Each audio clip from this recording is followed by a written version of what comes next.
So this week at work, we were running a scale growth value workshop.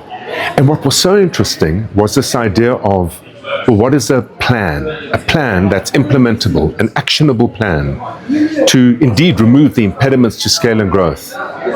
And when we went around the room, and it's quite an extensive room, there are about 80 odd businesses represented here, what came out consistently were, in effect, let's call it strategies or tactics to grow.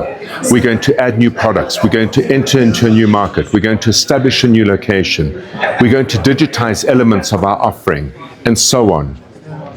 Those aren't actionable plans. An actionable plan is fundamentally practical. It does not reside on Excel, despite how pleasing the Excel numbers can look.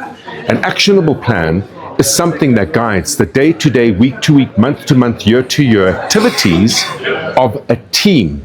An actionable plan is something that everybody can wrap their heads around in order to know what to do, when to do it, and how to do it, and how indeed, in doing so, it feeds into the greater purpose behind why the business itself exists. Without an actionable plan, how do you lead? How do you manage? How do you measure? How do you direct your team? Without an actionable plan, what actually are you leading, and why, and how, and where is it going? It's food for thought around the practicalities of what you use as a framework to guide your team and against which to lead. Without it, it's incredibly hard to get the impact I believe your ambition might set ahead for you.